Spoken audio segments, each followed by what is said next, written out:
So I woke up this morning and my iPhone totally dead. It had charged all night.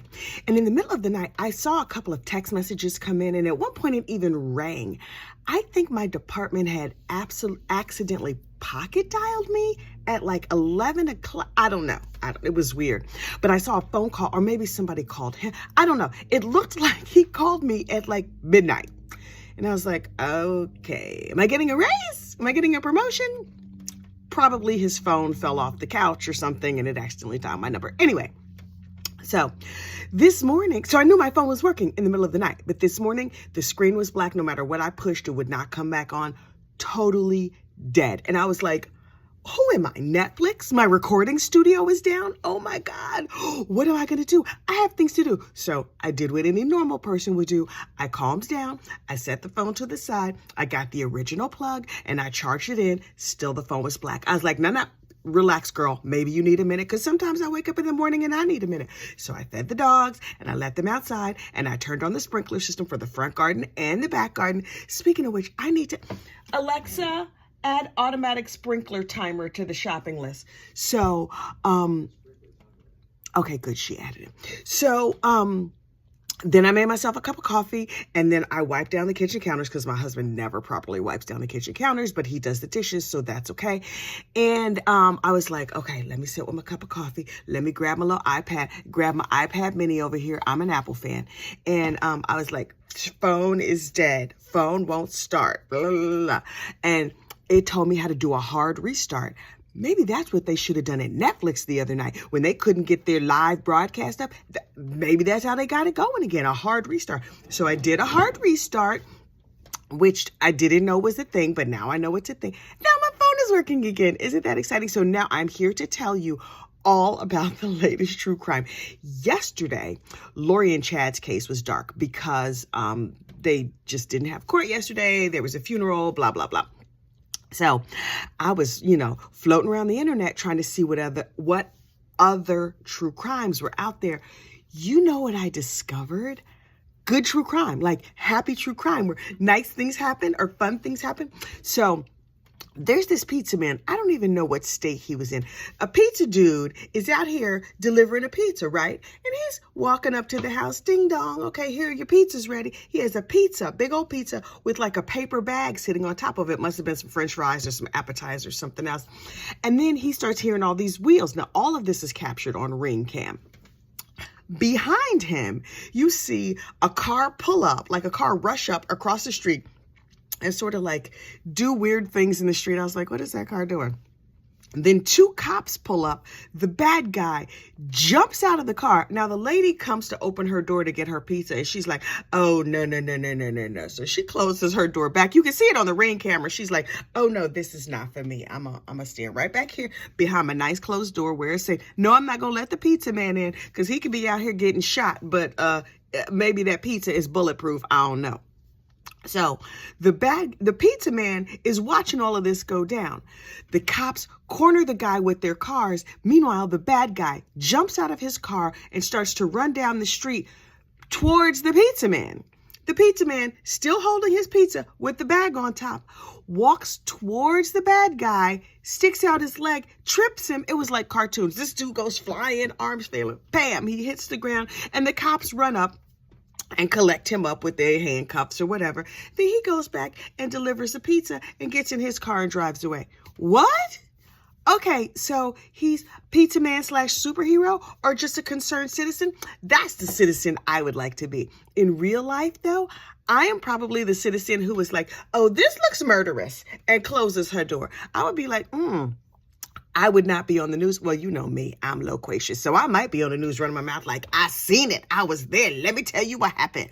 We had ordered a half pepperoni and cheese, and my son likes pineapple, but I don't like pineapple, so I wouldn't get the pineapple on the pizza. And in the bag on top, we had some pineapples. That would have been me on the news. I would have been all about the food. But this hero pizza man, here's the thing. The news station got a hold of him.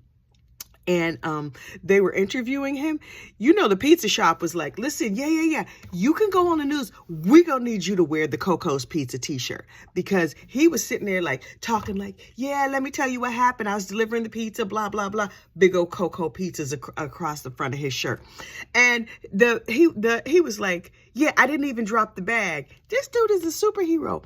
Who knew? And then apparently the local police station put out like a Facebook thing or some social media thing that was like, many thanks to good citizen pizza delivery man, whatever his name is.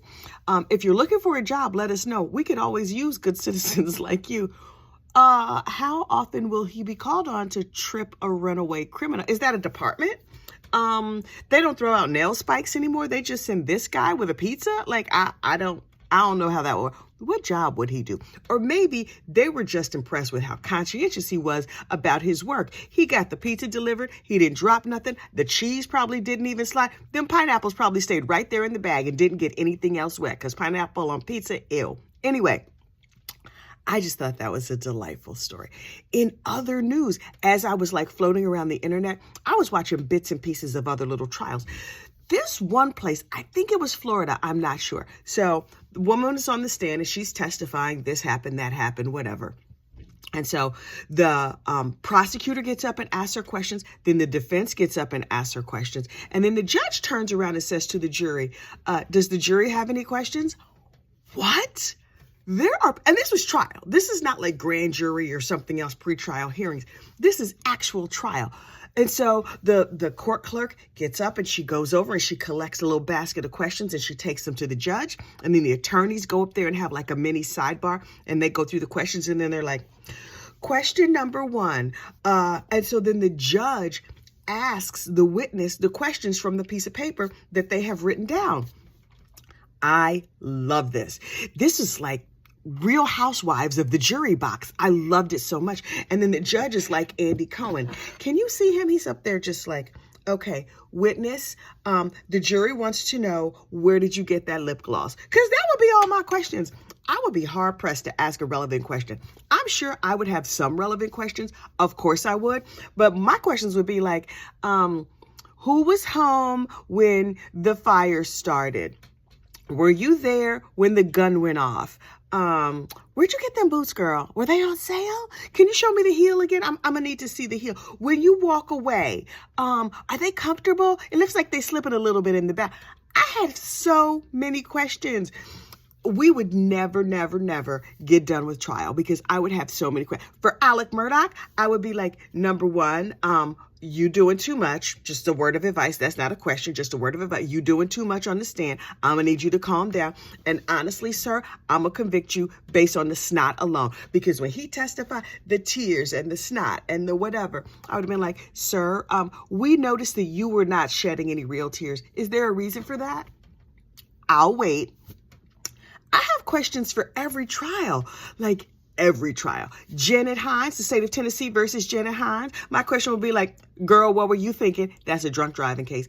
And for her daughter-in-law, Melissa, I would be like, can you be my new BFF? Because, girl, I think I need you in my life. You're nosy. You reported all the wrongdoings you found to the police. You were on the case. She was Johnny on the spot. Go watch that tape. That is a good tape. That is a good case. Melissa Hinds solved the case. Yes, her solving the case sent her mother-in-law to jail for many years, but she deserved to go to jail. What's Melissa supposed to do? Melissa was like, I didn't even put on a bra. I just rushed over to her house with my iPhone and I was taking pictures of evidence. Melissa took pictures of evidence and then sent them to her husband and was like, boo, think your mama done killed somebody. Child, that was a good case. I think that was one of the very first court cases that I did on this madness that I call a channel. See, originally when this started out, I just started like recording little videos from a family so all the people would quit. So that I could let them know what was happening because it was the pandemic and I was answering the same question 5,000 times a day. Like, yes, we're fine.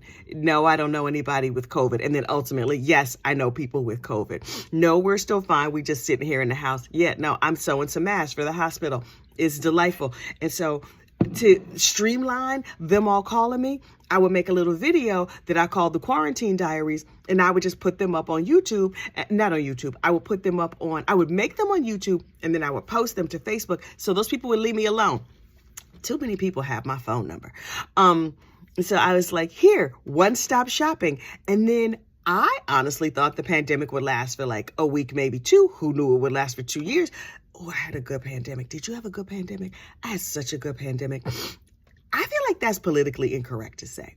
But I sat here in my nice suburban home, went for walks every day. I worked out, not in the gym because that's where the germs were. I worked out in the park. I got my central air conditioning updated in the house. I got a lot of things done. And then I was watching Meerkat Manor, and I was reporting breathlessly what was happening with Flower in them out on the plains in the Serengeti. No, the Kalahari. Honestly, before I watched Meerkat Manor, I thought Kalahari was an indoor water park in the Poconos. I didn't know it was an actual place.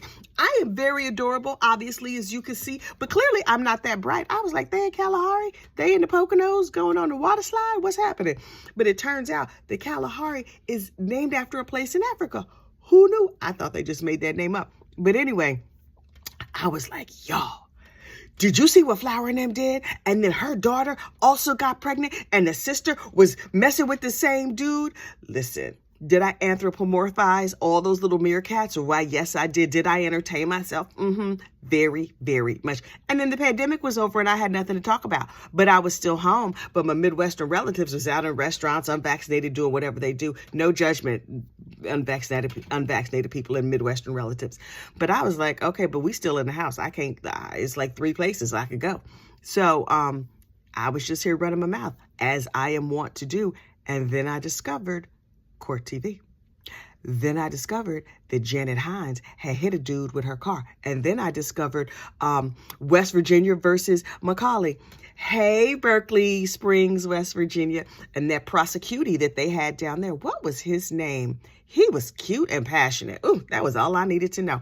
Anyway, so I started talking about true crime, and bing, bang, boom, it's like 2 years later, and here I am still running my mouth about absolutely nothing. For a long time, this channel only had like 3 subscribers, and 2 of them were my relatives. And now we have like 800 and something subscribers. Honestly, I have a personal goal to get to 1,000. So if you've watched this far into this video, bless your heart. But also subscribe. YouTube gives me these little like things. What do you call it? Analytics that tell me like, you have this many people watching your channel and 60% of them are repeat customers, or 90%. I don't know, some giant percentage are repeat customers. But then there's like 30% of people who watch you all the time, but they don't subscribe. That is so interesting to me because I lose things all the time. And if I don't subscribe to something that I'm just like, wait, there was a lady that I saw that was making a garden, but I don't remember the name of that channel. So anyway, if you like this madness, go ahead and subscribe. Not for any particular reason other than like, hey, I like having you here.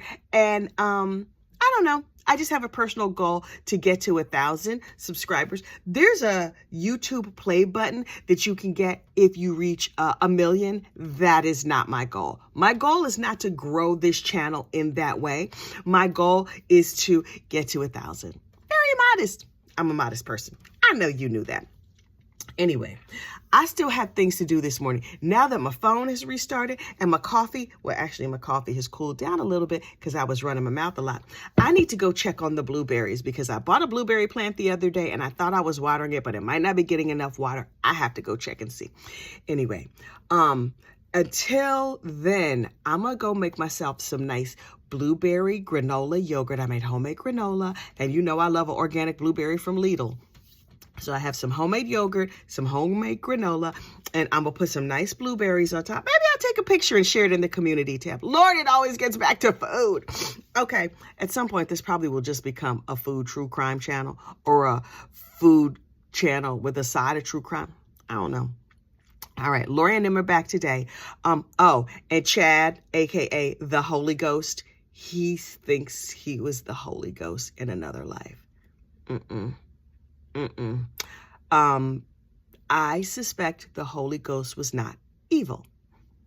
Call me crazy. Did the Holy Ghost ever kill anybody? I don't think so. People get slayed in the spirit, but I don't think that means you're actually dead. Chad Daybell, pure evil, not the Holy Ghost. You heard it here first. Have a great day. Bye.